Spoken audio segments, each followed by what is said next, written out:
Hello, everyone. Welcome back to the podcast. If you're a fresh graduate, just starting your first job, or trying to break into tech, or simply figuring out how to build a career that actually grows with you, this episode is for you. Many of us start our careers thinking success is about getting hired, learning fast, and doing our tasks well. And yes, that matters. But over time, you realize the bigger game is about learning how to solve real problems, work with people of all kinds, adapt to change, and understand how your skills create impact. Today's guest is someone who has seen that full journey from the ground up. What I'm really excited about this conversation is not only about titles like CIO or CTO, it's about the mindset, habits, lessons, and career decisions that help someone go from being technically strong to becoming a trusted leader. So today we are going getting the real stuff. How to stand out early, what skills matter most, how to grow without burning out, and how young professionals can prepare for a future shaped by AI, cloud, and constant change. Joining us today is Vaibhav Deshpande, a CIO with more than 22 years of experience. Vaibhav, welcome to the show. It's great to have you here. Thank you, Nalini, and good morning, everyone. Uh, Thank you for a wonderful introduction, Nalini, for giving that. So, Vaibhav, you started as a developer and eventually today you are a CIO. What are the things you did early that gave you an edge? Yeah, that's a wonderful question. In the early eras of 90s and 20s, when we started as a developer, it was a different world than the world what we have today with regards to AI, RPA, and low-code, no-code platform. When we started in the development, it was more about the coding for a specific technology. That can be either Java, .NET, Python, PHP, and stuff. Today the world have changed, but what we started the early was more about the machine learning. I'm repeating that again. It was machine learning at the early era also. 8085 programming. It was a computer world, desktop world at a very early stage when we started the career. So it was more about understanding how the computers are, understanding how the codes can be written, how the functions are written, and how the functions are coming out on a screen. That was the era wherein it was more about seeing the fastest things happening on a computers.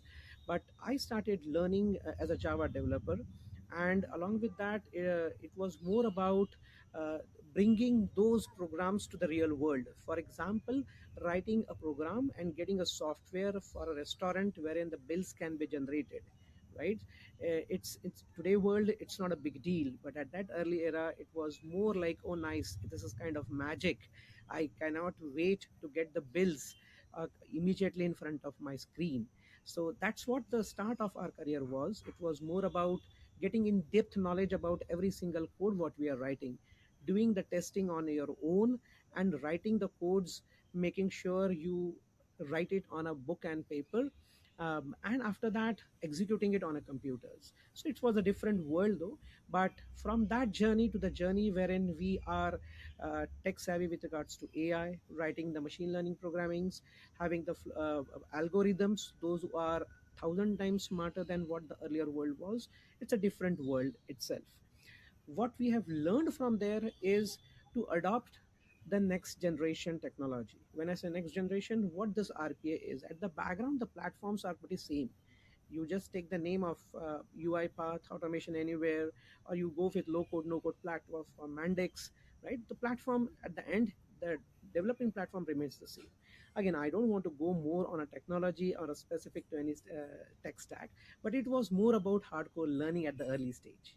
So, what you say is interesting. I can compare it to, when we were very young, uh, our cars used to break down all the time. So each one of us knew how to repair things, whether it was battery, check the water, etc., etc. It was more a repair error than a replace error. So today, Absolutely. young people today, when they drive a car, they have no clue how the things work. But whereas we are forced to.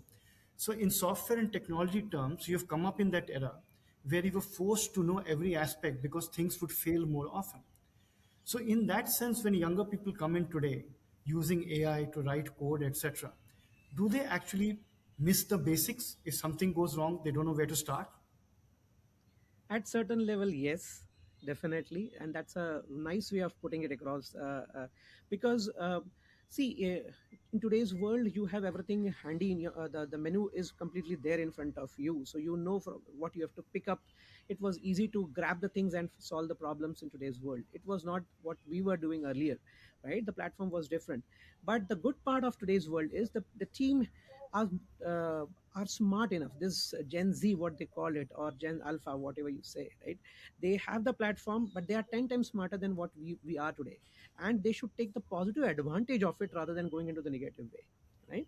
So when you give an example about the car, you're right. I mean, we don't go to the mechanic to fix the car if the car is breakdown in the middle of the road. We try to see whether the distilled water is not there, whether the carburetor is getting jammed. It was easy for us to think and do that.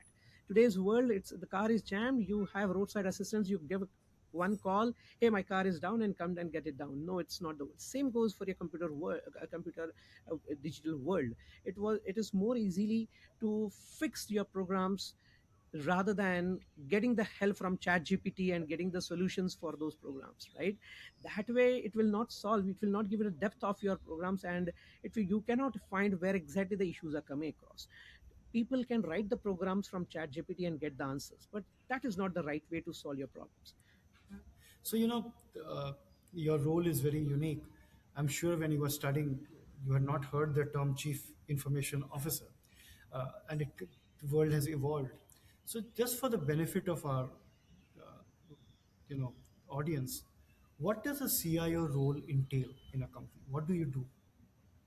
That's a wonderful question. My role has been a mixed role, though, Lynn. Being a chief information officer, I play a dual role here. I play a role of chief information officer and a chief digital transformation officer also. And the reason behind that is this changing world, right? This era of digital, which is happening. You just take the industries, and that this digitization is happening everywhere, whether it's civil engineering, with mechanical engineering, electrical engineering, computer engineering, everywhere digitization is happening. So that's where this shift is happening about the role. Now, specific to my role, uh, it's common terminology is about information officer, chief information officer. It is more about whether the compliances for your organizations has been taken care of, whether the regulatories which is required for a big shot companies, that can be a fortune company or CMI level company, has been followed, the standard process protocol has been followed or not, what are the best ISO standard which compliance to the regulatory which the organization is following, whether we are following that or not. With regards to the systems, whether we follow those systems at a right protocol, yes or no. That's one part of it. But my role, I try to go beyond that. I try to see which technology stack the organization is best suited for, whether that be for ourselves and for our client and customer. Yes, that's where I play a dual role over here, trying to the bridge the gap between the customer and the technology. In today's world, as you rightly said, this team people become CTO at the early age of 30s as well, because of the startups and the kind of platform which is available in the market. And the good part of it is they understand the technology. In the earlier world, it was very difficult, right? So that's plus minus both. When you understand the technology and when you are at a high level, when you're handling the business, it's important that the other side of the people also understand the same level of I would say mission or vision what you're taking forward to the next level. That's not happening, and to bridge that gap, that's where my role come in. You come and you make people understand that this technology cannot be the best suited. Reason behind that is the platform which you have written is a Microsoft stack, so you cannot go with the Azure.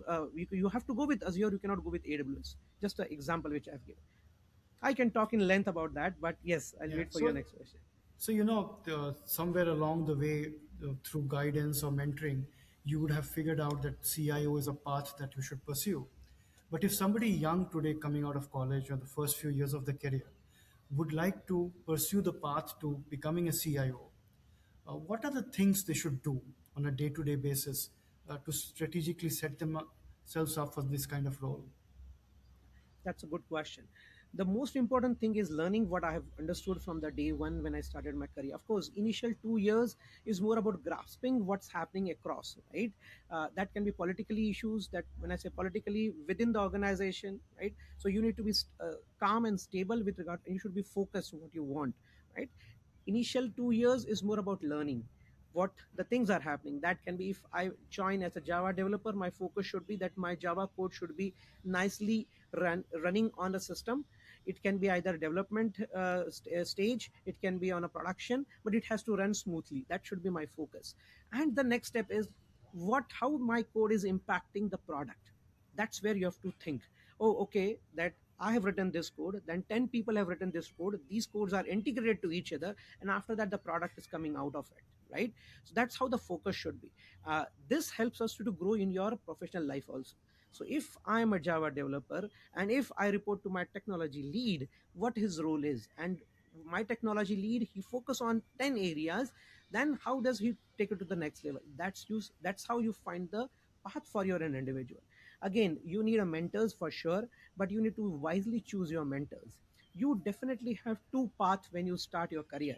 That can be on a technology path and a COE path. When I say COE, that can be on a business path, right? So center of excellence, wherein you can become a business analyst, you can become a strategical consultant, and from there you go your path to the CXOs. Now CXOs is a different layer, as you rightly said. So when I chose myself for a CIO, it was a hybrid combination of technology and a business both, right? So uh, it was difficult to choose that path, but easy for today's world. The reason difficult for me, because I come from a technology background. I was a Java developer and a technology head till my 14 years of my career. I became a delivery head, delivery manager. So I was more in a CTO path, if I see the growth path of my other career. But I realized that I can stuck with technology. No, I wanted to grow beyond that. I wanted to start talking to the business. I want to solve the business problem, right? So if I have to start a business, solve the business problem, I have to shift my gears, and I that's what I did after completing my 15 years. I So shifted myself into the business consulting. yeah, so starting Yes. with a strong technology background, then getting into problem solving from a business side of it, and trying to think more like a business owner, so that you can provide solutions. So that's good insight. But a large mass of young people have come out learning coding, and they're in the cusp of the phase where coders are not required as much. I mean, people say 80, 90% they have replaced. So what should these people do? What kind of roles should they look for? How should they pivot quickly enough to become relevant? Yeah, I mean, that's the mist, and that's a wrong conception people is bringing, that hardcore coders are there and what are they going to do. No, it's not. It's not. When you, even as I said, the platform, for example, I use the word low code no code platform, right? As the wording says, low code and no code at all, right? So that's a fear. Then it comes that when I don't have to do the coding, what I will do. No, boss, it's not the case. When we say the low code no code platform, in the background you still have the coding available. When you are writing AI agents, right? When an AI agent will come, my job will be zero. No, it's not. In the background, AI agent has to also observe what the agents are doing, how my flowcharts are floating, whether my workflows are rightly being taken to the next level, yes or no. Who is going to observe that? That is the developer only. And a developer's mindset should be that the code should be now 10 times faster. I'll give a small example so that people understand that how the shifts is happening. When the computer era was there was a myth, like in the early 20s, like, oh my god, computers are going to kill my job. That didn't happen. Computers generated millions of jobs. Similarly, this AI agents are going to generate millions of jobs. So developers, those who are having a fear that my job is going to be in a difficult situation, no. The the learnings for you is be a smart programmer. Okay, rather than having a fear, you being a smart programmer, you need to know what you have to learn. If I have to go, I cannot still be a Java developer. That's a wrong way of growth path. If I have to choose, no, I can be a Java developer. At the same time, I can be AI Java developer. What level of automation I can bring into my programming, that's the thought process I have to think. And then my job is safe, and I know that for the next couple of decades I can still survive in the industry, right? It's a changing So world, and you have to adopt that change. that's reassuring to hear. One of the things that I find that has changed over the past few decades is the corporatization of degrees. So, for example, if I studied mechanical engineering or automotive engineering 30, 40 years ago, or even now, I could work in Toyota, Tesla, anywhere. But if I today come out studying AWS Cloud or Azure or any other one, what do I do? Am I stuck in one particular uh, kind of corporate path, or do I need to reskill on my own? What do I do? Very nice. So I'll give you an example of my real brother. He has been an electrical engineer. Okay. And he completed his engineering, and after that, for a couple of years, he struggled to be in a specific path of electrical engineering. Then he started doing computer courses, right, from CDAC and stuff. And then he came out, and today he's a chief digital officer, chief delivery officer in a computer world again, right? So the reason I give this example is like two different path, right? Electrical engineering and computers, they mix together. What you are choosing is more important, and as I said, you have to read how the world is moving. For example, if I do my specialization in cloud, right, a bigger umbrella technology I'm using, cloud. Under the cloud, you can have Oracle Cloud, you can have AWS, you can have Microsoft Azure, you can have Google Cloud, anything. But I am specialized in AWS. That's okay. You be a specialized in that one. If you don't have job in AWS, at the end of the day, the solutions are the same. It's more about how I solve the problem, that, and then technology is just at the flavors on top of that. So your brain should be that what is the problem? Okay, this can be either solved with AWS, the cost will be this. If you go with Azure, the cost will be this. You should decide where you want to go. You'll have to change a lot of things if you go with Microsoft Azure, because your platforms are written which are comfortable. Your libraries are more suitable to integrate with AWS. So we suggest to go with AWS. This is the smartness which people have to do. They should not have the fear that, boss, I have done only in AWS. What should I do? No, start understanding, if AWS can do these things, can this be done through Azure? And if it is through Azure, what are they? What libraries they have taken? What enterprise service bus they have used to do the integration? That smartness people has to understand. They should not have a fear. So your specialization should be strong. That should be your primary skills, and you should start adopting your secondary skills. Uh, a small example on top of that is, uh, as I said, in our era, it was more about specialize in one technology. Sun certified Java developer, and your job is fixed. People were like very much having the boom. In today's world, there's no scope for one certification, right? So then from there it changed to a full stack engineer. What is full stack engineering? You are good in front end, you're good in back end, you know database, you know how to have to deploy your code on a cloud. That's a full stack engineer. But now we are going beyond MERN stack engineering, right? So three different stacks are combining and coming across, and you are specialized in that. That's a good concept. But with the same time, with a full stack engineering, you can be specialized in one. I am a full stack developer, but I'm specialized in the front end. I'm a full stack developer, I'm specialized in the back end, which means I have full fledged knowledge about the back end technology, and I know how the front end technologies and how the deployment happens. This is what people have to understand. Fair Does that enough. help? That's a very good way to approach it. When young people come into the workforce, they have come through a long period of academic background. So, what should they concentrate on? What will get them ahead? Is it technical skill, communication, or business sense? What do they need at the start? I would first say I will prioritize it. It should be Yes. first technical skills. It's important. You should be technically very smart to solve your problems. Once you're solving your problem, you're solving actually your communication, your business problems also. If I'm technically very smart, automatically my leaders will come and talk to me and say that, you know what, there. From there, I should start learning my communication skill, my behavioral skills, right? My I would say ecosystems which is running around my environment. I should start learning those things, right? So if you're technically strong first, I'm talking about the freshers, I'm not talking with the leaders. Yes. For a freshers, you should be technically smart. You should know what I have to write it across, right? You need guidance for sure. Sometimes some people don't understand that, okay, I don't know where to start, whether I can be a QA developer, whether I can be a backend developer, front end developer. It's more about learning. You experiment yourself at an initial stage. That's why when you ask me a question about your career growth path, initial 2 years were learning. I was a QA tester for a few months, 6 7 months. From there I shifted to a Java developer for 8 years, and from there I was a business analyst. So you yourself will see what is good for you, right? And the most importantly, you should love what you're doing. I should have that hunger that tomorrow I have to go and crack that code tomorrow morning. That hunger has to come within you. If that is not there, then you're not in the right path. You have to see So that, no, I have to shift my gears. this is a common gripe among our generation, that we feel some of the hunger has come down, especially in the larger cities. Do you feel the same? It has come down because you have lot of options available, right? I mean, as I said, you have a menu wherein you can choose anything. So when you have that things, you don't know where to start with. So you should be focused.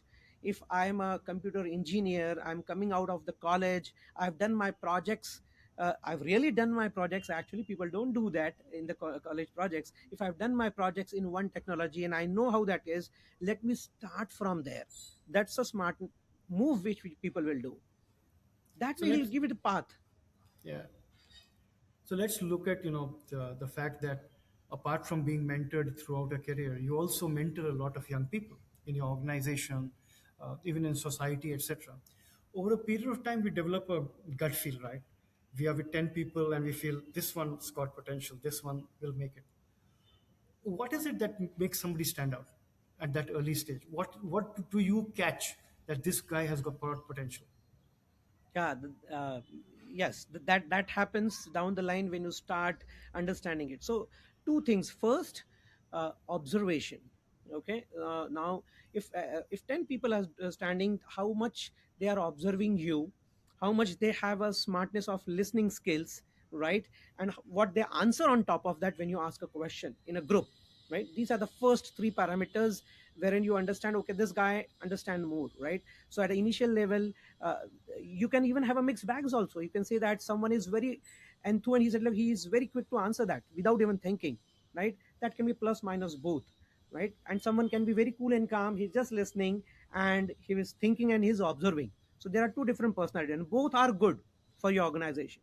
You have to choose only one. I'll still go with, at this stage I'll go with the one, those who are cool and calm, because his smartness is there. And again, this depends on organization to organization. So I have a need of a people who can be fast enough to answer, who can have the smartness to learn, right? Then I will choose the option number two, the guy who is quick enough to answer that question, because you can mold him at an initial level. When the clay is there, you can mold him as per what you need, right? That person should have the adaptability of learning fast and molding as per what is needed for him. Again, when I say mold, organization should not take the advantage also. I'm talking both the side, right? You cannot mold the people as per your need. That's a wrong way of doing it. You have to mold people as per their knowledge and what is best suited for him and best suited for the organization. Yeah, That is a that's a longer vision which people can yeah, have. that's a very mature way to look at it. But today's young people are very impatient, right? Yeah. We are the Instagram generation. They don't have the bandwidth to watch a 1 minute reel. Also, how does a young person remain ambitious without getting impatient? Yeah, it's tough. It's very tough. As you said, out of 10, you can hardly find one person who is cool and calm and really matured enough. And that's why I said I'll try to figure out, if I have to choose, I'll choose that guy who is cool and calm, right? It's very difficult though, but you definitely get that in today's world also, where people are there. uh, but I gave an option that in it depends on the need of the organization, and that's where, that is the need of the organization. They need a hunger, they need a people those who are more smarter, who can come out and speak out and talk, right? And you have to mold him to that level. What is needed to figure out is, like, you as an organization also need to mold with them also. So when I go and talk to Gen Z, I do a homework and go. I don't blindly go with my knowledge, and I don't say, like, this was happening at our era, you should also follow this. No, gone are the days wherein people will hear out to you. So you have to get their wordings, you have to see what they are playing, what games they are interested in, you have to talk their language, right? So that's the way of first starting the conversation with the generations. Once you do that, automatically they will have that, okay, this guy at least makes sense, he knows what we are thinking, what we are learning, what we are playing, and then the communication will start. Once you do that, then definitely if you want to talk for another 5 minutes, people will listen to you. So it's more about first grabbing your audience and then molding them to the level wherein they should listen to you. Otherwise, within 2 minutes, people will stop interest, and you can see that either someone will open his phone and start playing with that game. Yeah, that's true. So, everybody aspires to a leadership position, but a leadership position requires multiple talents and skills, like you have mentioned in the last few minutes. So, to develop that, uh, is it better for a young person to stay specialized in one place or experience different industries? Something that you have done very well. What would be a better path? What would you guide people on that? You should be focused on one technology, as you rightly mentioned. It's very much important, and I will emphasize that multiple times, that focused on one thing is most important. You would be a specialized on one area first before you start going to 10 areas, right? You take a hold of it, and then you go to the market and say, I am good in this, I can learn this. Answer is yes. I can you go with this. Yes, I know, I have basic understanding it, but I'm specialized in one area. So your focus should be on one primary technology, and then you can start exploring the other areas. So definitely that's more important, because when you take a hold of one thing, you're more confident enough to go and talk about it, right? You can answer that. Even if you go for an interviewer say that, okay, fine, he will come to a situation where if you don't answer 5 questions, what are you specialized with? Okay, you got it, I'm specialized in this, now you ask me a question on this, and then you can crack the things very easily on top of that. That's really a very practical way to look at it, and something that young people today don't tend to do. We hear so Yeah. much noise about gig economy, multiple jobs. You see CVs for first 5 years, there are 10 jobs. It's a real put off. But yes, first you need to become an expert or specialize in something, and then build Yes. around that with various experiences in life. Vaibhav, this has been a very, very good conversation. I want to end on a personal note. Now, in your career, what was that one pivot point, good or bad experience, that you remember as this is where I came on a track? Because we all waver, we all have make mistakes. Then somewhere we snap out of it. What was that one experience that you remember as this was my pivot point? This is where what put me on the path of success. Yeah, that's a good question. Take a minute to explain it because it's a kind of story. Go I ahead. start as you know, I started my career as a Java developer. I was working with a very good company in Mumbai, wherein there were only two computer engineers, those graduate engineers in the entire company. All others were IIT guys. Okay. Initially, I was very enthused. Oh, nice! I got a job in a company wherein I have IIT guys, and it was there. Down the line, after 15-20 days, I realized like I have nowhere in the world. All the IITs are there. The way they operate, how I'm operating, right? I'm not. So I call up my father and said like, I cannot work. I cannot survive here, right? I mean, it's not possible for me to work here because the team are 1,000 times faster than what I am. I am a 2 years experienced person. I've started my job over here, and this guy is a fresher graduate, fresher coming out of IIT chemical engineering, and his code is 10 times better than my code, right? And then my dad gave me the one advice that this is the opportunity for you because you are within a nice group. This is the learning curve for you for the next 3-4 years. Be there, stable, be stable there. It's important for you. I never dream of going to IMs, right? But from there I got that gist when I was working with these folks, right? So that shifted my gears, that shifted my life.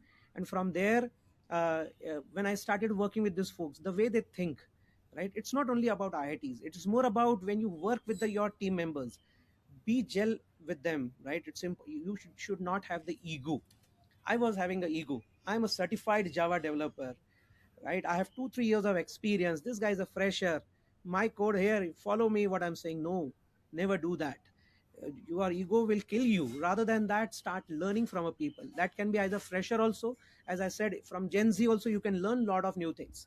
Even if a Gen Z come in, the way he thinks, can you think today after 20 years of experience in the industry? No, you cannot. So learn from him. That learning I started, that okay, it's a learning curve, and this should not end. If you're in the IT industry, and if you wanted to be in the market, your learning curves has to be there. The day you stop in IT industry learning, you're out of the market, and be sure that in the next 2 3 years you'll be out of the industry. So today also, after 25 years, I'm still learning, and that's the important thing which I've learned. Yeah, but that's such a powerful instance that you mentioned that pivoted your life. Very often, people come into our lives, and we get all kinds of advice from people. But Yeah, who you listen to, when you listen, is more important than all the people advising you. And correct. only in hindsight you remember that somebody showed you a path. So thank you very much for sharing that. Uh, there are very important insights to take away from today's episode. But perhaps the most meaningful is this: long term career growth is a result of deliberate development.